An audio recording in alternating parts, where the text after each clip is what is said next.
Keluar dari zona nyaman memang gak semudah yang dibayangkan orang-orang. Namun bayangkan betapa bedanya hidup mereka setelah berhasil melakukannya. Kepercayaan dirinya, kebanggaan dirinya akan berubah drastis.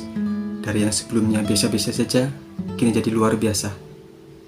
Tapi ada banyak orang yang lebih memilih untuk bertahan dan enggan keluar dari zona nyaman, walaupun mereka menyadari situasinya makin memburuk karena sulit berkembang.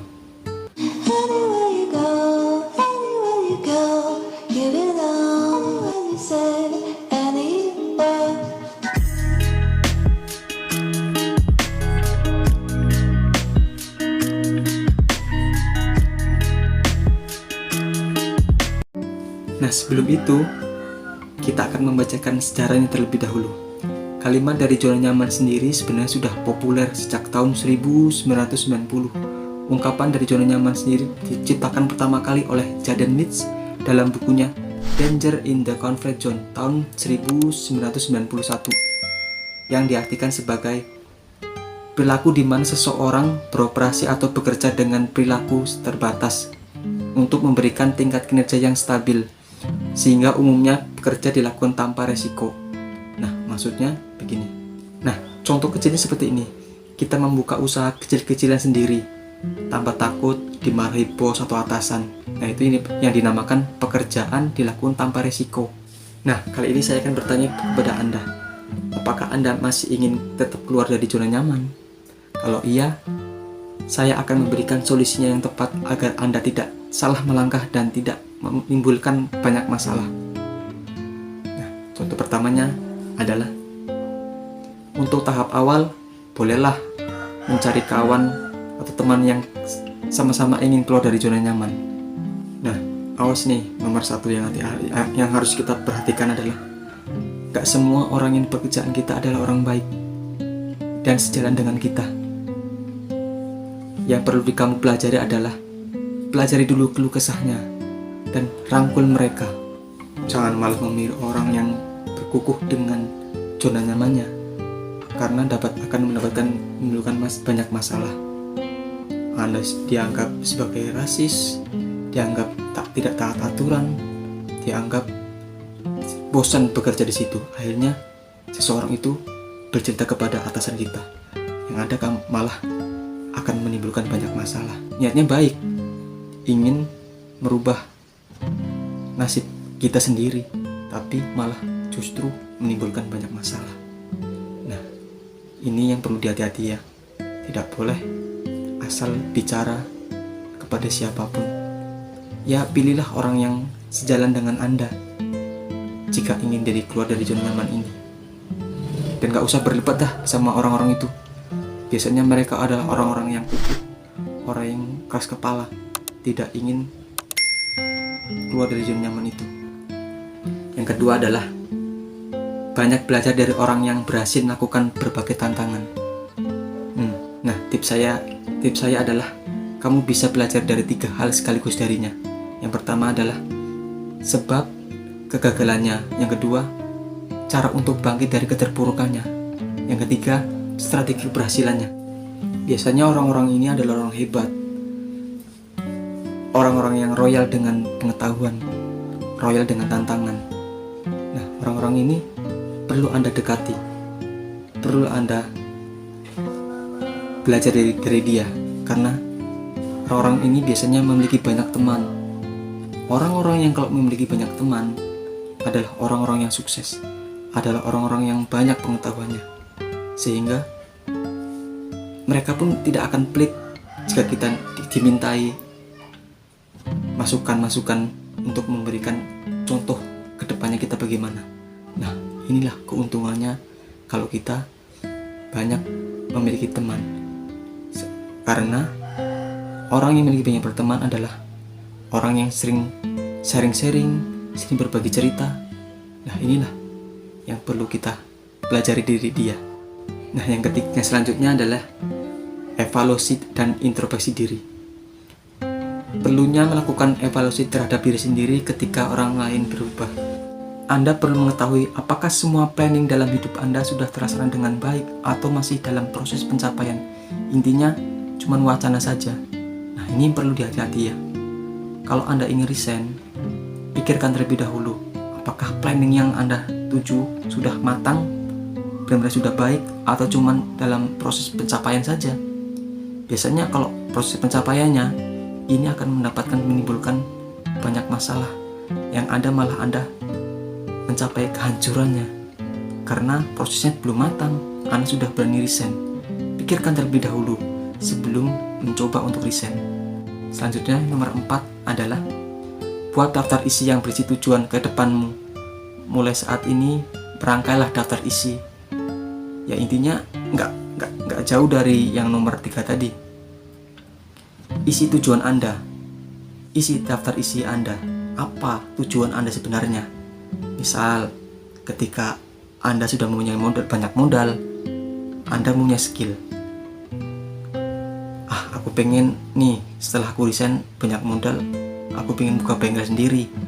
Atau kalau punya modal banyak, buatlah kafe atau membuat lapak dadakan seperti chicken, sosis, dan sebagainya. Ini adalah planning, daftar. Anda mempunyai tujuan hidup yang jelas. Nah, selanjutnya nomor 5. Berikan hukuman sanksi sebagai ultimatum kepada diri sendiri sebagai pelajaran. Nah, planning sudah bagus, daftar isi sudah bagus, tapi Anda masih bermalas-malasan, masih merasa takut. Katakan pada diri sendiri bahwa Anda akan melakukan perubahan baru. Jika tidak terlaksana dengan baik dan pikiran mulai bermalas-malasan, Anda harus membatalkan kebiasaan Anda setiap hari. Contohnya, hari ini saya harus membuat daftar isi yang berisi tujuan saya dan harus belajar sebagaimana yang saya impikan. Tapi pikiran mulai merasa khawatir karena belum pernah mencobanya. Selain itu, Anda tiba-tiba merasa takut dan pesimis. Jangan-jangan nanti ketika saya keluar dari zona nyaman, saya akan gagal dan tidak bisa sukses. Lah ini yang menyebabkan maju mundur yang gak jelas. Kurang memiliki niat, kurang memiliki pengetahuannya, sehingga Anda merasa kurang yakin dengan diri sendiri. Katakan pada diri sendiri sebagai ultimatum. Ultimatum adalah peringatan terakhir buat diri sendiri. Jika tidak berhasil, berikan sanksi secara fisik. Misalnya bagi cowok nih yang biasanya merokok sehari sebungkus, kini sehari cuma 1. Biasanya ngopi tiap hari, kini tidak ngopi 1 bulan. Buat yang cewek yang biasanya setiap hari jajan, kini tidak jajan selama 1 bulan. Atau yang biasanya merawat diri setiap hari, kini sebulan sekali merawat diri. Nah, semata-mata memberikan hukuman agar diri Anda bisa Anda kendalikan. Karena pikiran adalah sugesti. Pikiranmu adalah menentukan segalanya. Misal, ya contohnya saya sendiri nih. Kan saya harus belajar memberikan motivasi buat kalian. Nah, saya juga sendiri masih belajar. Kalau saya malas-malasan, saya mulai menghukum diri sendiri, tidak ngopi, tidak bermain. Yang biasanya ngopi sehari, kini tidak ngopi selama seminggu. Atau tidak merokok. Saya berhenti tidak merokok. Karena apa? Memberikan hukuman kepada diri sendiri. Contoh kasarnya beginilah. Ketika Anda melihat film kan, ketika tidak bisa mengerjakan soal atau tidak bisa berpikir dengan jernih, itu akan memukul diri sendiri. Ya, intinya mukul lah gitu. Dia bilang gini, ayolah bersahabat, ayo badan bersahabat, kamu pasti bisa. Nah, itu adalah ultimatum, memberikan tekanan, memberikan peringatan pada diri sendiri. Nah, akhirnya lama-kelamaan tubuh itu akan mengikuti cara berpikir Anda. Tapi kalau memaksakan diri Anda sendiri, akibatnya akan fatal. Yang tadi itu sulit untuk berpikir, sulit untuk intinya bermalas-malasan lah, tidak bisa mengendalikan diri sendiri. planning sudah bagus, apa-apa sudah bagus, tapi kemauan masih maju mundur ya karena itu. Karena Anda terlalu memanjakan diri sendiri. Tidak boleh seperti itu. Nah, saya mempunyai lagu dari 420. Yang ini adalah motivasi. Sebenarnya ini lagu motivasi ya. Nah, sekarang saya akan menyanyikan bait-baitnya. Ya sedikit lah untuk memberikan contohnya. Pagi ke pagi ku terjebak di dalam ambisi, seperti orang-orang berdasi yang gila materi. Rasa bosan membukakan jalan untuk mencari peran. Keluarlah dari zona nyaman. Dah, gak usah diterusin lagi, suara saya jelek. Intinya lagu ini adalah bercerita tentang seseorang yang hidup dalam rentetan tugas yang tanpa ada habisnya, sehingga pada bait-bait tertentu mengajak orang-orang yang sejalan dengannya diminta untuk hidup dengan sepenuh hati dan keluar dari zona nyaman. Nah, lagu ini aja menceritakan tentang kebosanan karena direntet tugas terus-menerus. Jadi, hidup adalah di tangan Anda sendiri. Seperti kata orang, hidup harus mengikuti arus. Ya, kalau emang itu baik buat Anda, ikutilah arus dengan baik. Tapi kalau Anda tidak ingin mengikuti arus, menepilah, cari jalan Anda sendiri.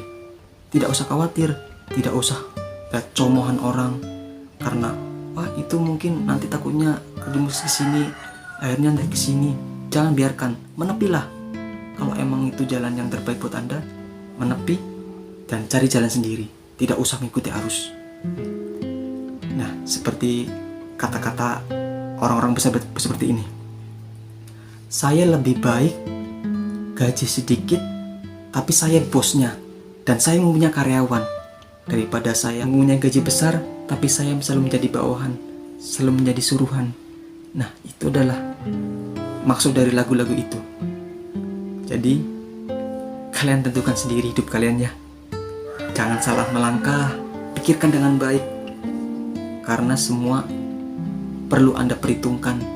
Tidak gegabah, tidak semata-mata, wah aku harus keluar nih dari zona nyaman, tapi tidak punya planning, tidak punya ancang-ancang. Anda harus mempunyai ancang-ancang terlebih dahulu. Saya akan pergi kemana? Saya akan berbuat bagaimana? Nah, itu Anda tentu sendiri ya.